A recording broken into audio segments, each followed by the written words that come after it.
Estamos ao vivo, né, para mais uma live de sexta, onde eu procuro aqui compartilhar todos os insights, tudo que vem acontecendo durante a semana. Então, a ideia é que hoje... Opa, grande Heber, já entrou aí na área. Heber, que a gente teve a honra aí de participar do mesmo TEDx. O cara simplesmente tirou álcool de camarão, enfim, se eu lembro bem, era mais ou menos isso. Trabalho maravilhoso. Bom, estamos aqui em mais uma live de sexta.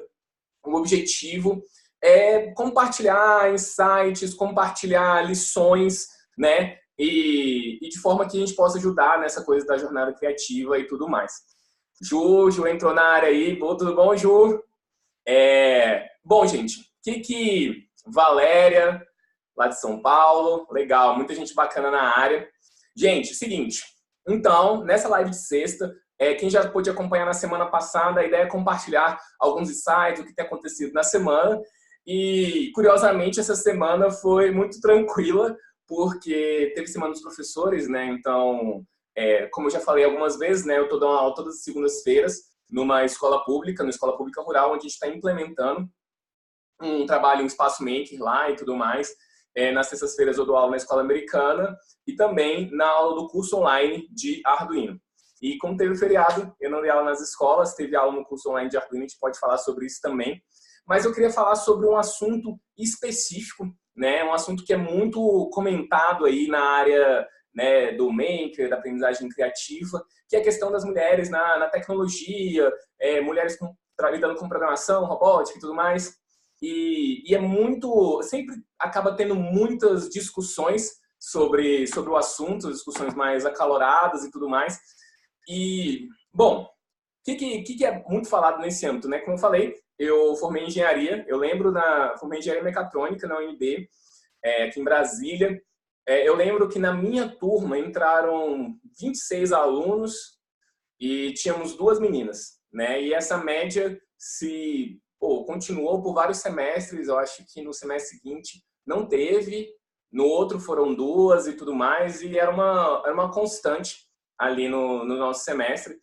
Bom, existem diversos motivos pelo qual a gente pode discutir por que isso acontece, por que não acontece, enfim.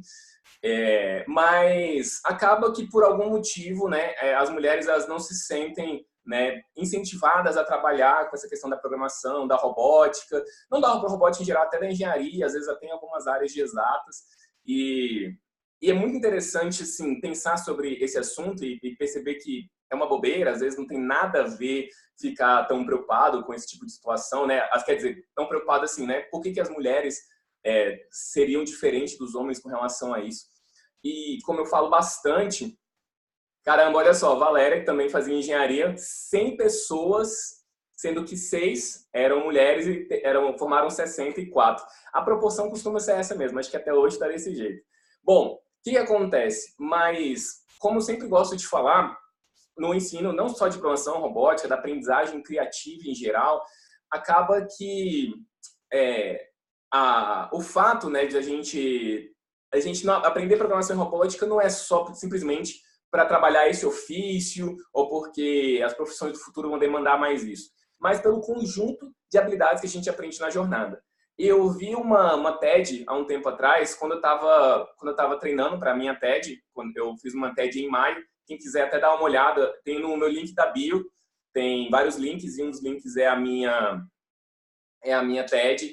E quando eu estava fazendo a minha TED, quando eu estava preparando a minha TED, que aconteceu em maio desse ano, sei lá, no último mês e meio, todos os dias eu me comprometi a assistir uma TED. Sei lá, entrava no site do TED, entrava no YouTube e buscava, sei lá, ver TEDs de qualquer assunto e tudo mais para ver algum padrão ali que, sei lá, me atendesse, ver como é que as pessoas falavam e tentar desempenhar da melhor maneira possível a minha palestra e tudo mais.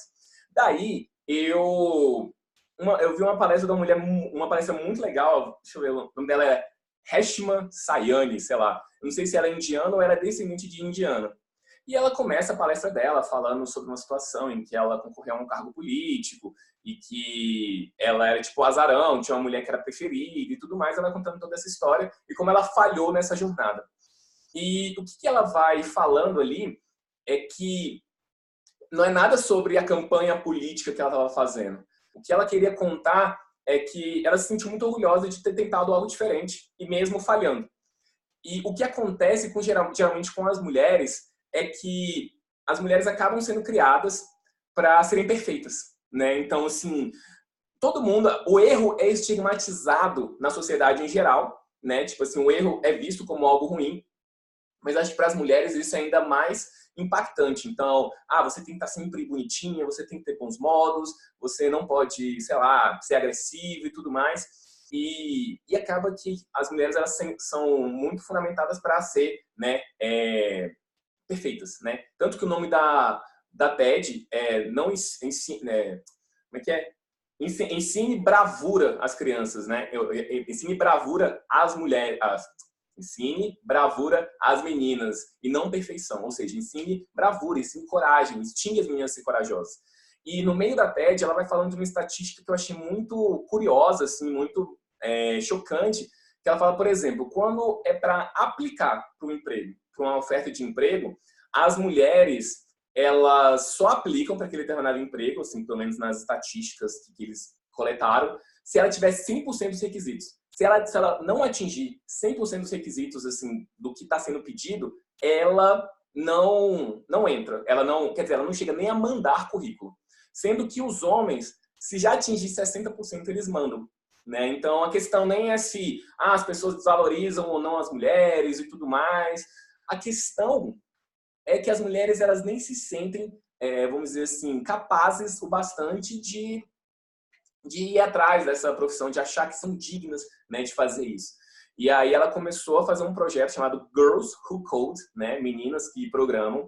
E o que era curioso também que quando foi vendo, assim, parecia que os meninos estavam deslanchando mais e tudo mais. Muitas vezes, quando passava perto dos computadores das meninas, as meninas estavam com a tela toda branca, né? E a impressão que às vezes pode se ter de um professor quando vê numa aula de programação aquela tela toda branca é, poxa, toma meia hora aqui e a menina não fez nada. E, na verdade, não tinha nada a ver com isso. Né? Se você apertasse um Ctrl+Z, um desfazer, você via várias vezes que ela tentou escrever uma linha de código, desistiu, tentou escrever alguma coisa e desistiu. Então, era muito comum, por quê? Por medo de errar. Né? E a programação acaba que ela traz uma vantagem muito grande, que o errar na programação não é algo letal. Né? Não é algo, poxa, se eu... É diferente, vamos supor, da marcenaria. Se você errar, você perde material. E na programação não, né? Então, é uma excelente ferramenta para você testar, é uma excelente ferramenta para você errar e aprender no processo, né? Então, essa questão da tentativa e erro acaba sendo muito bem trabalhada na questão da programação. E aí ela vai falando sobre o progresso das meninas, sobre o quanto elas cresceram na jornada, algumas criaram aplicativos super interessantes, muito relacionado às histórias delas, né? Então, é muito rico a forma como as meninas aprendem, né, sobre como elas foram instigadas a serem corajosas e a arriscar, né, e aprender que o erro faz parte do processo. Então a gente fala muito isso na aprendizagem criativa, né? Quando você trata de criatividade, a criatividade ela é uma moeda de dois lados. Tipo assim, a inovação é moeda de dois lados, na verdade, né? Do mesmo jeito que não é essa a comparação. A comparação é a inovação e a vulnerabilidade é uma moeda de dois lados. Então, o que acontece? Da mesma forma que a gente tem as pessoas, elas não... as pessoas, se elas querem fazer algo novo, se elas querem fazer algo diferente, necessariamente elas têm chance de errar. Então, para você conseguir essa inovação, né, você tem que estar disposto a errar. Então, eu acho que a gente, quando trabalha criatividade para qualquer pessoa, isso é muito forte. Bom, a Ju, né, Cartonari, está falando aí, a gente precisa entender que as mulheres se sentem bem desvalorizadas e porque não são incentivadas a tentar. É exatamente isso que a gente está tentando falar, a mesma coisa que eu estou falando, na verdade, né? É questão de entender, de desmistificar essa questão de que elas podem errar e de que elas podem tentar, que na verdade todo mundo pode errar e tentar. Acaba que as mulheres acabam sendo mais estigmatizadas com essa questão da perfeição, né? Então, entender que errar faz parte do processo e tudo mais. E é um processo lento, é um processo cultural e é um tijolinho de cada vez, né? Mas eu acho que vale a pena todo mundo procurar essa TED, né? Tá em inglês, né? Acho que é Teach Girls How to Be Brave, Not Perfect, alguma coisa assim.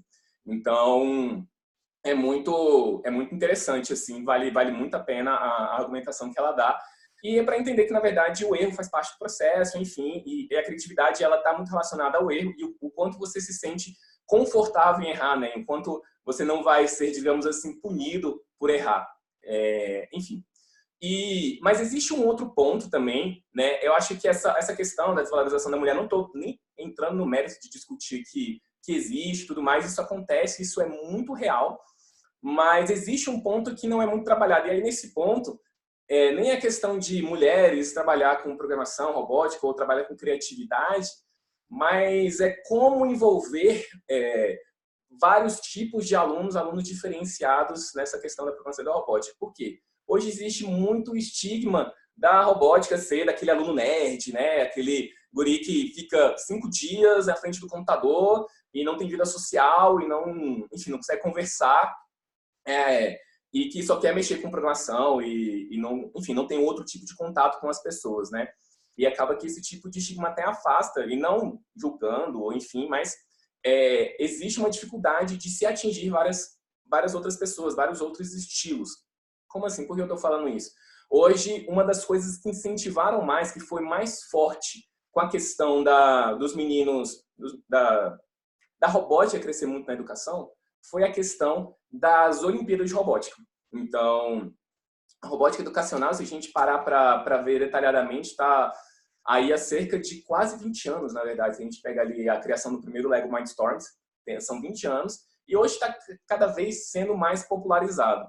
E uma coisa que fez popularizar bastante as aulas de robótica foram as Olimpíadas, né? Foram os campeonatos.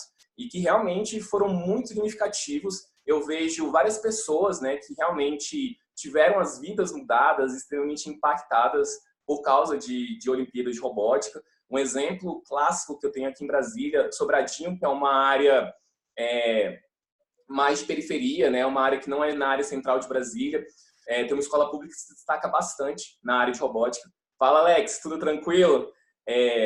Uma escola que se destaca bastante na área de robótica e na parte de Olimpíadas também, conseguem ganhar vários prêmios e tudo mais. E teve um aluno específico, o Vitor, da RoboWall, que cresceu nessa jornada, né, de robótica, de campeonato de robótica. Teve a oportunidade no seu último ano de ensino médio, representando Brasília. Eles ganharam o 3º lugar no nacional. E logo depois que ele se formou, ele entrou numa sociedade com o próprio professor dele e hoje estão tocando uma escolinha de robótica. No último campeonato, inclusive, tiveram um resultado fantástico, né? No Campeonato de Brasília, na Olimpíada de Brasília, a escola de robótica deles ganhou os 3 primeiros lugares no Fundamental 1. Então, é como se fosse o hat-trick aí da robótica, né? Os 3 primeiros lugares foram ganhos pelas equipes que estavam sendo, vamos dizer assim, né, treinadas pelo Vitor. Então foi muito legal. Então, uma pessoa que já mudou de vida, né? Não é só questão de aprendi robótica e tal. Cara, a robótica já mudou a vida dele, já é o ganha-pão dele. E o guri deve ter 19, 20 anos. Um outro caso aqui de Brasília também são de alunos do Colégio Leonardo da Vinci, que sempre se entusiasmaram muito para aprender sobre robótica e tudo mais. No final do 3º ano, eles montaram uma startup e hoje estão trabalhando até hoje, aí, tem uns 2, 3 anos, né, que é abrindo. Então, do Vitor, do Rafael, de uma galera bem bacana aqui de Brasília. Então, o ponto é, a robótica, os campeonatos de robótica foram a porta de entrada para essas pessoas. E vários desses alunos, principalmente de escolas públicas, quando iam para um campeonato nacional, às vezes era a primeira vez que ele tinha oportunidade de sair da própria cidade. Então, é muito rico, né? É muito bacana. Talvez um dos campeonatos mais conhecidos é a Olimpíada Brasileira de Robótica. A gente também tem a FLL, que é a First Lego League, que é um campeonato que acontece a nível mundial, né? Que é também muito direcionado pela Lego. Fantástico, tipo assim, e é um campeonato assim que foca muito na integração entre as equipes, a socialização entre elas, é sempre meio festivo, né? Então tem uns momentos que eles dançam, colocam umas perucas muito legais. fazem projetos que geralmente procuram resolver problemas do dia a dia, além do campeonato mesmo, da arena e tal. Então é muito rico o que os campeonatos de robótica são capazes de fazer. Porém, esse tipo de atividade não atrai todos os tipos de alunos. E aí e esse é o ponto que eu queria chegar. Acaba que a escola percebe assim, a robótica vem muito como um marketing, né, de Olimpíada, de campeonato e tudo mais, mas não são todos os tipos de alunos que se engajam nesse tipo de atividade. E aí, para fundamentar isso, a gente vai lá em Harvard, né, tem o Howard Gardner, que estudou as múltiplas inteligências, né, então aquelas inteligências que antes a gente achava que estava muito relacionado só ao QI, né, o coeficiente de inteligência, onde tinham basicamente 3 variáveis, né, o raciocínio lógico, a visão espacial e essa capacidade de comunicação. Se eu não me engano, é mais ou menos isso que o QI mensura, né? Mais fácil de mensurar por números, inclusive. E tem várias outras inteligências que são deixadas de lado e que são ignoradas, né? Como inteligência intrapessoal, interpessoal, inteligência corporal, enfim, diversas outras. E existe todo um projeto, né, que chama de Projeto Zero, lá em Harvard, que trabalha exatamente sobre mapear essas múltiplas inteligências. E numa parte do projeto, eles mapearam como as pessoas reagem a que tipo de brinquedos, né? Então, existem 2 tipos de perfis que eles acabaram mapeando, que eram os dramatizadores e os padronizadores. E aí eu acho essa coisa fantástica. Então, o que são padronizadores? Se a gente pega no âmbito da robótica, por exemplo, são aquelas pessoas que gostam de resolver missão, né? Você dá uma tarefa e ela executa. Leve o seu robô do ponto A para o ponto B. Faça com que ele pegue a caixa e leve para tal lugar. Enfim, então essa questão de ensino baseado em desafios, quem tem essa tendência de brincar, de gostar de se engajar com atividades baseadas em projetos, são chamados de padronizadores. Então, esse padrão de alunos de Olimpíadas, por exemplo, são os alunos padronizadores, geralmente com muita afinidade em ciências exatas. E aí existe um âmbito que é um pouco ignorado, que são os dramatizadores. E os dramatizadores são muito interessantes, que a questão de participar de um campeonato ou de alguma coisa assim não é algo que encanta eles, não é algo que engaja. Eu estava lendo um livro do MIT, que é inclusive um dos que eu baseio muito, né, para falar de aprendizagem criativa no curso de Arduino, que é o Lifelong Kindergarten, Lifelong Kindergarten, do mesmo nome do laboratório, lá do MIT, que o professor Mitch Resnick vai retratar sobre uma seguinte situação que aconteceu na década de 90, lá no MIT, que estava começando essa questão dos campeonatos de robótica e tal, e tinha um professor de uma faculdade perto, na faculdade de Wellesley, não lembro o nome dela direito, que era uma faculdade de artes liberais. E quando ele foi no MIT, viu todo aquele engajamento com relação à robótica e tudo mais, ele falou, poxa, muito legal isso, queria replicar algo parecido na minha universidade. Só que ele já sabia que essa questão de campeonatos, essas coisas não iam engajar muito, né? O pessoal trabalha com artes e tudo mais, não é exatamente o foco. E aí ele pensou, poxa, como é que eu posso engajar esse pessoal que é mais baseado na criação de... assim, eles criam mais para ter uma história por trás, né? Enfim, como é que ele vai engajar esse tipo de aluno? Que tipo de alunos são esses? Então, quando às vezes ele está criando algo, a gente, ao invés de fazer alguma coisa, você cria uma história por trás daquilo. Então, uma situação, até eu vou só exemplificar melhor antes de falar o que ele fez, só para vocês entenderem melhor o dramatizador. É tipo assim, sei lá, às vezes, também falando do professor Mitchell, ele foi dar uma oficina sobre parques de diversões, tá? E na oficina de parques de diversões, teve um grupo que estava muito focado, vou fazer um carrossel. Então, focado em fazer o carrossel, fizeram aquele esquema, botou um sensor de toque, e aí quando o sensor de toque funcionava, apertava o botão, ele girava para um lado, quando apertava de novo, girava para o outro lado. Então, o grupo foi muito segmentado em fazer atividade, né? Num padrão, bem no sentido padronizadores. Teve um outro grupo que pensou assim, vou fazer uma montanha-russa. Começaram a fazer uma montanha-russa, e aí eles pararam. Não continuaram fazendo a montanha-russa e começaram a fazer uma espécie de lanchonetezinha do lado, montando tudo com Lego. E aí pegaram os personagens do Lego e começaram a criar toda uma história das famílias que estavam entrando ali e que estavam visitando o parque, não sei o quê. E aí, qual é o reflexo do professor, né? Geralmente, quando vê isso, o professor Mitchell fala, né? O foco, às vezes, fala, poxa, eu não quero que eles criem historinha. Eu não quero que eles montem a vendinha, eu quero que eles aprendam, né, sobre motores, sensores e tudo mais. E se eles ficarem só pensando em historinha, eles não vão executar o projeto propriamente dito. Só que ele segurou aquele ímpeto dele. Ele falou assim, cara, eu vou esperar um pouco, vou ver o que vai acontecer com esses alunos. Depois que eles criaram toda aquela história, aquele cenário, aí eles se sentiram prontos, né, para fazer a montanha-russa, fez tudo no tempo certinho e tudo mais. O que é o ponto aqui que eu quero chegar? Esses alunos precisavam de um cenário, de uma história, para que eles fossem incentivados a criar. Né? Diferente dos outros que, cara, eu quero montar um carrossel e o carrossel tem que girar e para o carrossel girar tem que ser assim, assim, assado. Então, existem esses dois padrões. Geralmente, quando a gente fala de robótica, a gente foca muito nos padronizadores. E esquece de fazer esse cenário de contação de histórias, porque tem pessoas que trabalham melhor dessa maneira. Né? E aí, voltando àquela história lá da faculdade Wellesley, e que eles queriam fazer algo que incentivasse as meninas da faculdade de artes liberais a fazer projetos com tecnologia, o que ele fez? Ele fez o seguinte, falou, ó, ele não fez um campeonato, mas falou para as meninas fazerem uma apresentação. Então, olha só, vocês vão ter 2 meses para terminar os projetos de vocês e vocês vão apresentar para o público, como se fosse uma... tem um nome disso na arte, que é tipo uma...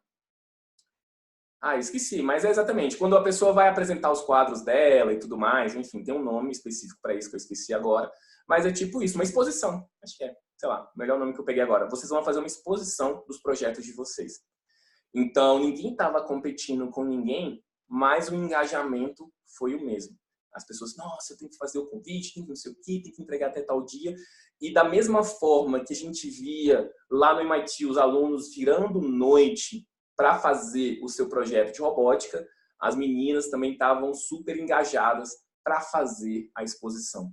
Então, o ponto é que existem 2 tipos de alunos, né? Os padronizadores e os dramatizadores. No começo da aula, a gente estava falando muito, da aula não, né? Da live, a gente estava falando muito da tentativa de engajar meninas com tecnologia. E essa questão de entender, de fazer igualdade de gênero, isso é muito válido. Mas talvez o que as pessoas esquecem, e aí eu não estou falando só de mulher ou de homem, é de perceber que nem todos os alunos são iguais, que os alunos são diferentes, que eles têm desejos diferentes. Então não basta simplesmente, vou abrir uma turma para vários tipos de aluno. Você tem que oferecer atividades que engajem esse tipo de aluno. Você tem que começar a perceber se o seu aluno é do tipo padronizador ou do tipo dramatizador. Principalmente no começo, isso faz uma diferença absurda quando você vai apresentar aquele trabalho. Quando eu faço os meus workshops de Arduino, uma coisa que eu vejo que faz muita diferença é o seguinte, meu workshop costuma durar umas 4 horas. As 2 primeiras horas é explicando os fundamentos. Como é que acende um LED, a parte da programação e tudo mais. Em determinado momento, eu falo assim, vocês têm 1 hora, 1 hora e meia para fazer um projeto. Beleza? E se você simplesmente falar que eles vão fazer o projeto, eles vão fazer, vão se empenhar. Mas se você fala que eles vão ter que apresentar, o engajamento é completamente diferente. Então, não é só questão de deixar os alunos livres para fazer os projetos que eles desejarem. Você tem que ter uma meta para eles. Você vai apresentar. Nem precisa dizer que vai valer nota, não precisa dizer que, enfim, ou dar uma premiação nem nada. Mas só deles terem essa, vamos dizer assim, pressão de fazer algo para apresentar, já faz uma diferença absurda. Então, esse engajamento é completamente diferente. Né? Isso, inclusive, baseei, acho que tem um artigo muito bom que fala sobre esse assunto, da Natalie Rusk, também no MIT, que ela fala assim, que foquemos mais em exposições do que apenas competições. E aí, nesse inter, a gente pode engajar todo tipo de aluno e você vai tendo variados projetos, né? E isso é muito interessante. Logicamente que a gente não pode deixar simplesmente um aluno padronizador ficar no foco padronizador e nem um aluno dramatizador nesse foco também. Às vezes a gente tem que tirar eles da zona de conforto e inverter esse processo. Mas se existe talvez algum segredo para a aula de robótica, não é simplesmente focar em desafios e missões. Porque isso não é o suficiente para engajar todo tipo de aluno. Alguns alunos querem se expressar através da robótica. Uma coisa que acontece também paralelo a isso, essa questão de Olimpíadas, são, por exemplo, festivais de invenção e criatividade, que são os FICs, né? Acho que vai acontecer um agora em Vinhedo, São Paulo, perto de Campinas. Eu estou indo para uma semana que vem lá em Mossoró, em Fortaleza. E o que é interessante desses festivais de diversão e criatividade é que, primeiro, não é nenhuma feira de ciências, nem um campeonato, mas é um lugar onde as crianças vão mostrar os projetos que elas realizaram. Uma oportunidade para elas mostrarem aquilo que elas criaram.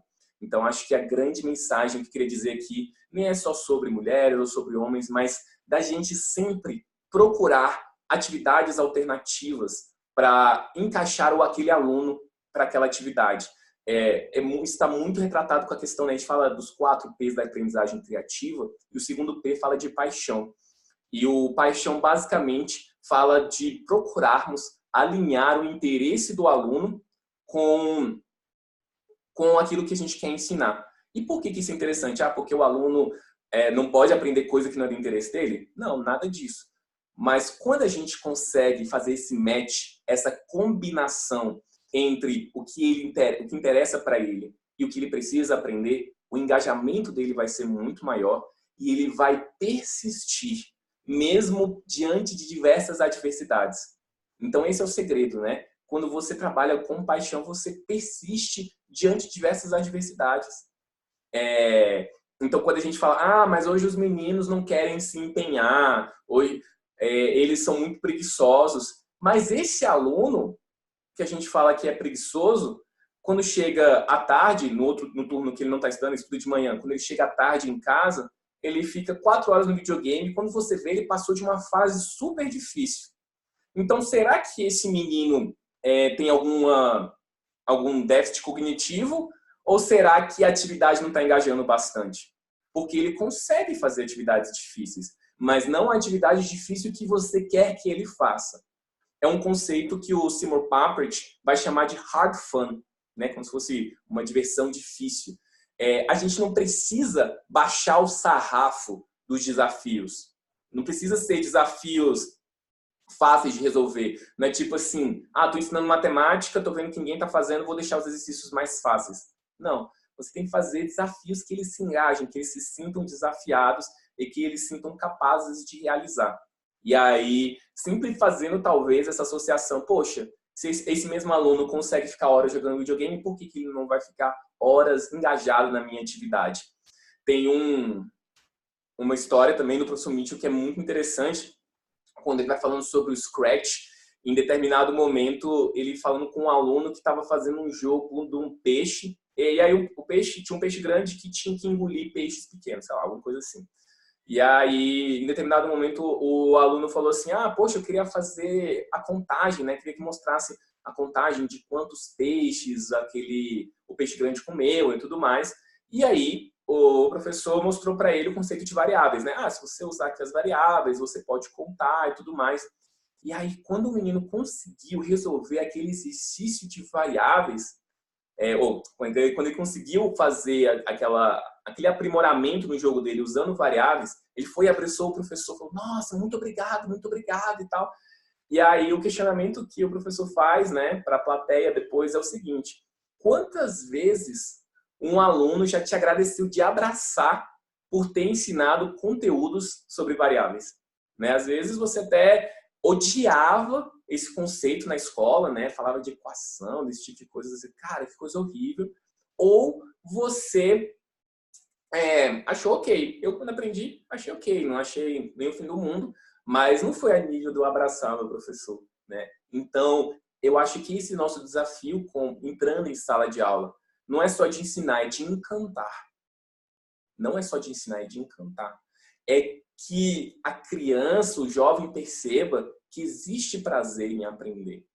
Se a gente para pensar, o que a gente vai fazer na escola, teoricamente, assim, se a gente pegasse na base, o que a gente vai fazer na escola? A escola seria o lugar onde a gente vai aprender sobre as coisas da nossa vida. Né? Então, devia ser um lugar fantástico, devia ser um lugar que as pessoas adorassem. Poxa, eu tenho vários problemas, vários desafios na minha vida e eu vou num lugar que vai me ensinar sobre isso. E a escola não está fazendo isso. A escola está ensinando sobre trigonometria, sobre reprodução das briófitas e vários desses conteúdos, sem medo de errar. boa parte deles você não usa depois, né? Focando, vou para passar no vestibular ou não sei o quê. Mas as pessoas não veem sentido naquilo que elas aprendem. E aí elas começam a pensar, esse negócio de estudar não é legal, esse negócio de aprender não é legal. O papel do professor, talvez mais do que dar conteúdo, né, de meus alunos aprenderam sobre trigonometria, sobre isso, sobre aquilo, seria inspirá-los de tal forma que eles se apaixonem por aprender, né? Então, assim, cara, aprender é incrível, né? Se eu tenho um professor que me inspirou a fazer isso, independente do que eu venha fazer no futuro, eu vou achar que aprender é fantástico. E aí, independente do que ele venha fazer, se ele vai seguir carreira universitária, se ele vai empreender, não interessa, né? Ele vai seguir muito, muito engajado nisso aí. Bom, mudando um pouco de assunto, de coisas que aconteceram essa semana que foram interessantes também. Na quarta-feira, a gente teve no nosso curso online de Arduino uma aula de comunicação não violenta, né, com a advogada Janine Max, uma pessoa sensacional. E foi uma aula extra, não foi uma aula prometida a princípio, né? Vez ou outra acontece muito isso no nosso curso online. A gente dá o conteúdo que a gente promete e a gente costuma dar coisas que as pessoas nem esperam. Grande Anderson do Robótica Sucacional, beleza, meu brother? E aí, nós tivemos essa aula de comunicação não violenta com a Janine, ela é advogada, ela é especialista em mediação, especialista em comunicação não violenta. E às vezes, para algumas pessoas, pode parecer estranho. Poxa, por que você foi falar de comunicação não violenta e se o seu curso é de Arduino, o que tem a ver uma coisa com a outra? E a verdade é que tem tudo a ver, né? Principalmente porque o Arduino em si, o curso de Arduino, o propósito dele não é ensinar Arduino. Vou ensinar como acende um LED, como funciona o servomotor. Lógico que isso acontece muito com profundidade, mas, de novo, né, a gente tem um foco, nós temos um propósito. E o propósito que a gente tem ali é formar pessoas mais criativas, pessoas que arrisquem mais, que vejam que o erro faz parte do processo e que elas percebam que são criadoras do seu próprio destino. E aí, só que para você trabalhar com criatividade, grande Léo, tudo bom? Para elas trabalharem com criatividade, elas precisam sentir um ambiente seguro. Como eu falei antes, né, muitas meninas se sentem acanhadas a trabalhar com programação porque em algum momento elas rolou esse estigma de que elas tinham que ser perfeitas. E não só com as meninas, na verdade, o erro ele é estigmatizado para todo mundo. A gente não é, vamos dizer assim, encorajado a errar, né? Então é só a gente ver as nossas provas de escolares, né? Quando a gente erra alguma coisa, é um X vermelho, já para impactar, já para doer. E quando você acerta, é aquele Czão azul, né? Aquele Czão bonito. Então, o erro é ruim, né? O que a gente aprende ao longo da vida é que o erro é ruim. E muitas vezes, a forma como o professor se comunica com o aluno, nessa posição hierárquica de cima para baixo, né? Querendo impor coisas, é muito complicado, né? A comunicação não violenta, então, ela vem como um objetivo de acolher, né? Mas eu acho que tem um outro ponto que é muito significativo com relação à comunicação não violenta e que precisa até ser quebrada, é que ela não é aquela comunicação fofinha, aquela comunicação mole, onde eu vou deixar o aluno fazer tudo o que ele quiser, né? Aquela coisa bem ursinho carinhoso. Não tem nada a ver com isso. Muitas vezes a comunicação não violenta ela é bem assertiva, ela é bem precisa, mas ela é isso, ela precisa ter muita clareza. Você tem que estar, né, sempre, ao invés de impor alguma verdade, você vai negociando aquilo ali, mas de qualquer forma, mostrando que o respeito faz parte daquele processo. Então, trabalhar com essa questão de comunicação não violenta faz todo sentido, né? Eu acho que isso traz um diferencial absurdo para o ambiente de sala de aula. Na verdade, quando a Janine foi dando a aula dela, o que eu fiquei pensando é, cara, quantas pessoas, inclusive eu, preciso disso no meu dia a dia, né? Para me relacionar com os meus pais, com os meus amigos, namorada, nos seus relacionamentos do dia a dia, isso faz muita diferença e para a aprendizagem criativa também. E por isso que a gente teve a questão de comunicação não violenta em sala de aula. Sala de aula não, no curso online. Foi bem legal. E, bom, para finalizar, né, das coisas que eu gostaria de falar com vocês hoje, Eu também, quando a gente fala, né, de inovação em sala de aula, uma coisa que eu fui percebendo, né, ao longo dessa jornada, poxa, desde 2014, eu estou nesse âmbito tanto da educação tecnológica como da educação criativa, e sempre muito em contato com professores. E o que a gente começa a perceber ao longo do tempo é que existem histórias fantásticas de professores, de escolas, que a gente não imagina, né? Não são histórias muito divulgadas. E, por exemplo, eu estava falando desse professor de Sobradinho, né? Dessa região que é mais periférica em Brasília, e que faz um trabalho sensacional, né? Não só com robótica, tem outros... Desculpa, gente. Trabalhos sensacionais. E aí, do mesmo jeito que no outro lado da cidade tem algum outro professor, alguma outra professora fazendo um trabalho incrível. Mas também o desafio em sala de aula, o professor mesmo esse que quer fazer diferente, é muito complicado, porque às vezes as pessoas que estão ao redor não estão querendo também fazer essas atividades, não estão querendo se empenhar ou fazer diferente. E esse professor muitas vezes se sente sozinho, né? E o que eu fui percebendo ao longo do tempo, em 2017, 2018, aqui em Brasília, a gente fundou o nosso núcleo regional da rede de aprendizagem criativa, em que um dos propósitos era esse, né, de juntar professores, pessoas que estão fazendo diferente, porque isso dá um gás. Né? Por que eu estou lembrando nesse assunto? Porque na quinta-feira, eu faço parte de um outro grupo chamado Educação Criativa, e foi muito legal porque nós nos reunimos semanalmente para falar dos nossos projetos, dos nossos anseios. A gente coloca metas uns para os outros, né, para falar o que a gente vai fazer na outra semana. E eu percebo o quanto é importante de ter gente correndo do nosso lado. Do quanto é difícil a gente tentar abraçar o mundo com as nossas pernas.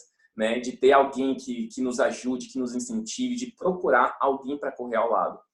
Eu acredito muito que a gente tem que ser proativo, que a gente tem que correr atrás e que a gente não pode culpar o outro pelos próprios problemas. Não sei se vocês também pensam assim, mas eu acredito que um dos grandes segredos da felicidade está muito relacionado a gente correr atrás, a gente fazer a nossa parte, ter a plena consciência de que você fez tudo o que podia fazer.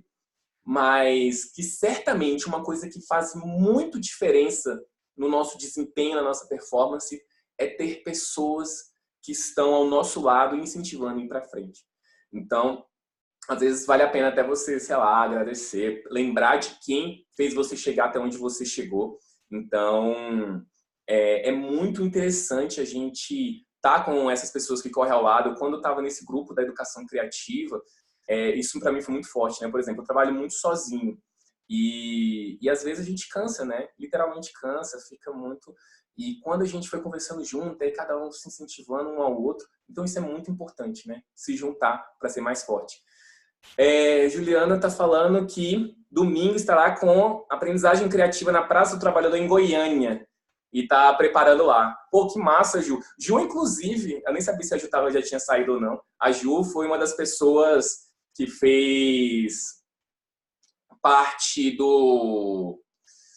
dessa fundação da rede de aprendizagem criativa aqui em Brasília e tal, tanto que o grupo virou Brasília Goiânia e pô, foi realmente um momento chave, né, do nosso grupo. Hoje, um grupo que começou com 3 pessoas foi para 150 e foi bem legal. E, pô, muito legal saber que vai ter esse trabalho de aprendizagem criativa lá em Goiânia. E, pô, quem estiver em Goiânia, cara, vai. É muito, gente, é muito, muito legal essa tipo de atividade. Vai ter oficina ou só apresentação, Ju? Se você puder falar pra gente. Léo, me chama em inbox depois pra gente conversar, tá bom? Pra ver o que... Eu não sei se você está falando do grupo de aprendizagem criativa ou do outro, enfim. Então me chama em inbox pra gente conversar melhor. Então, gente, é isso. Se alguém tiver alguma dúvida, alguma consideração, pode mandar aí no chat, posso estar respondendo perguntas de vocês. Porém, se não tiver mais nada, a gente pode ir encerrando por aqui. Né? De qualquer forma, agradecer para todo mundo. A ideia é que realmente tenham lives semanais, né? Toda sexta-feira, basicamente para documentar, para dizer o que eu ando fazendo. Né? Acho que é um exercício que é bom para mim, acho que é bom também falar com as pessoas, né? Acho que a gente aprende junto, a gente aprende muito quando compartilha o conhecimento. Sexta que vem eu vou estar em Mossoró, num festival de diversão e criatividade, como eu estava falando para vocês. Vai ser um desafio porque eu estou tentando fazer essas lives toda sexta-feira.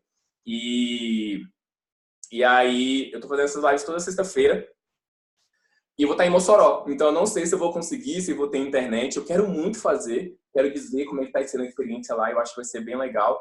Eu vou até ajudar a ministrar uma oficina, acho que vai ser bem bacana compartilhar esse processo com vocês. Mas não sei, na internet, esse tipo de coisa, até a correria do evento, eu não consigo prometer. Mas eu vou avisando com certeza aqui. Só a Ju, a cartonária aí, tá falando que lá em Goiânia, lá na Praça do Trabalhador, vai ter apresentação e alguns experimentos para quem quiser brincar. Então, vai estar lá vou começar às 11h30 da manhã, beleza? Gente, aparece que é muito legal esses trabalhos de aprendizagem criativa. Dani, muito obrigado aí pelo feedback. Você é Santa Catarina, legal, legal. Às vezes a gente nem sabe com quem que tá, onde está chegando a nossa mensagem, né? Santa Catarina, fantástico. Teve uma vez que eu fui para Itajaí, para o IFSC, para um evento do IFSC, dar uma oficina de Scratch. Pô, Santa Catarina é fantástico.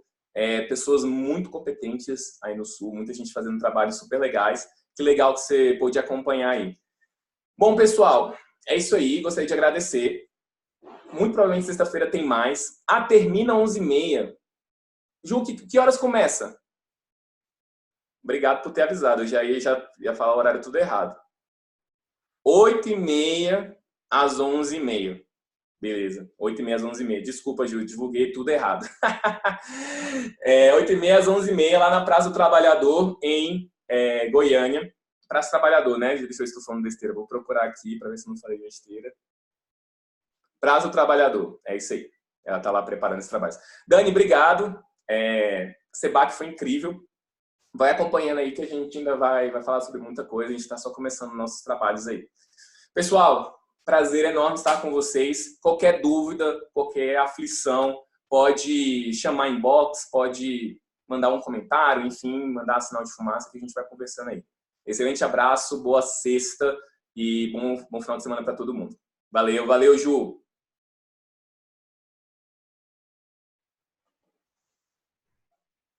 Foi menos, hein?